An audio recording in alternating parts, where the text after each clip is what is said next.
1983년 서울 도봉구에 위치한 작은 극장에서 어떤 영화가 2주간 상영되었다.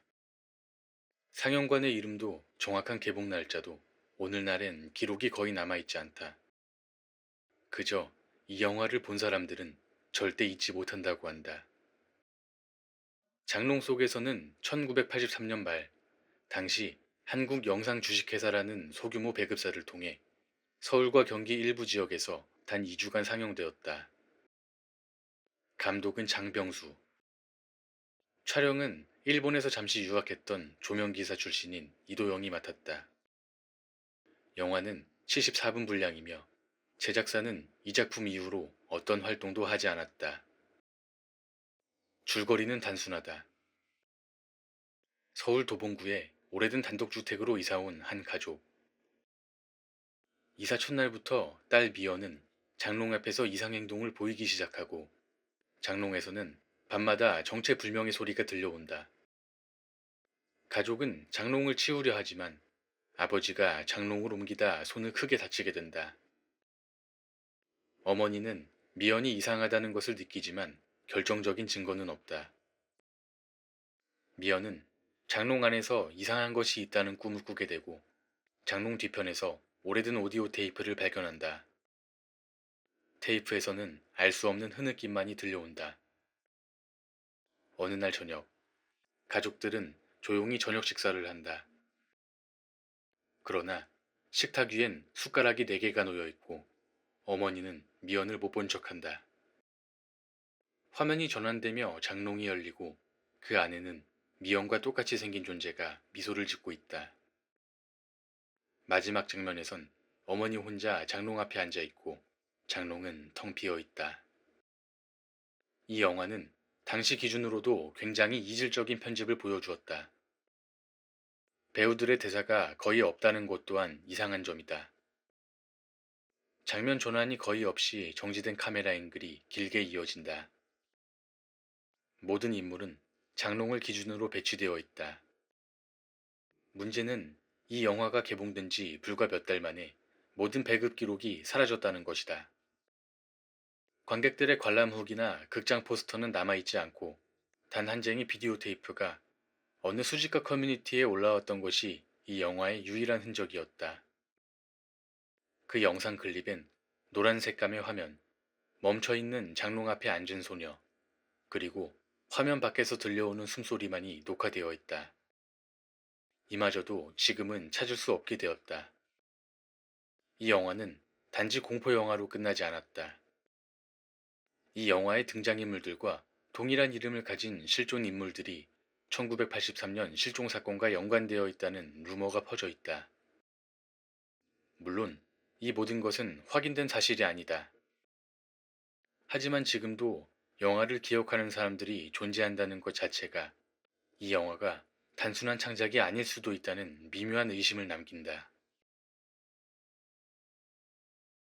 1983년 서울 도봉구에 위치한 작은 극장에서 어떤 영화가 2주간 상영되었다. 상영관의 이름도 정확한 개봉 날짜도 오늘날엔 기록이 거의 남아있지 않다. 그저 이 영화를 본 사람들은 절대 잊지 못한다고 한다. 장롱 속에서는 1983년 말 당시 한국 영상주식회사라는 소규모 배급사를 통해 서울과 경기 일부 지역에서 단 2주간 상영되었다. 감독은 장병수. 촬영은 일본에서 잠시 유학했던 조명기사 출신인 이도영이 맡았다. 영화는 74분 분량이며 제작사는 이 작품 이후로 어떤 활동도 하지 않았다. 줄거리는 단순하다. 서울 도봉구에 오래된 단독주택으로 이사온 한 가족. 이사 첫날부터 딸 미연은 장롱 앞에서 이상행동을 보이기 시작하고 장롱에서는 밤마다 정체불명의 소리가 들려온다. 가족은 장롱을 치우려 하지만 아버지가 장롱을 옮기다 손을 크게 다치게 된다. 어머니는 미연이 이상하다는 것을 느끼지만 결정적인 증거는 없다. 미연은 장롱 안에서 이상한 것이 있다는 꿈을 꾸게 되고 장롱 뒤편에서 오래된 오디오 테이프를 발견한다. 테이프에서는 알 수 없는 흐느낌만이 들려온다. 어느 날 저녁, 가족들은 조용히 저녁 식사를 한다. 그러나 식탁 위엔 숟가락이 4개가 놓여 있고 어머니는 미연을 못 본 척한다. 화면이 전환되며 장롱이 열리고 그 안에는 미연과 똑같이 생긴 존재가 미소를 짓고 있다. 마지막 장면에선 어머니 혼자 장롱 앞에 앉아 있고 장롱은 텅 비어 있다. 이 영화는 당시 기준으로도 굉장히 이질적인 편집을 보여주었다. 배우들의 대사가 거의 없다는 것 또한 이상한 점이다. 장면 전환이 거의 없이 정지된 카메라 앵글이 길게 이어진다. 모든 인물은 장롱을 기준으로 배치되어 있다. 문제는 이 영화가 개봉된 지 불과 몇 달 만에 모든 배급 기록이 사라졌다는 것이다. 관객들의 관람 후기나 극장 포스터는 남아있지 않고 단 한 쟁의 비디오 테이프가 어느 수집가 커뮤니티에 올라왔던 것이 이 영화의 유일한 흔적이었다. 그 영상 클립엔 노란 색감의 화면, 멈춰있는 장롱 앞에 앉은 소녀, 그리고 화면 밖에서 들려오는 숨소리만이 녹화되어 있다. 이마저도 지금은 찾을 수 없게 되었다.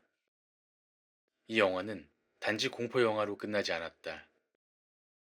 이 영화의 등장인물들과 동일한 이름을 가진 실존 인물들이 1983년 실종 사건과 연관되어 있다는 루머가 퍼져 있다. 물론 이 모든 것은 확인된 사실이 아니다. 하지만 지금도 영화를 기억하는 사람들이 존재한다는 것 자체가 이 영화가 단순한 창작이 아닐 수도 있다는 미묘한 의심을 남긴다.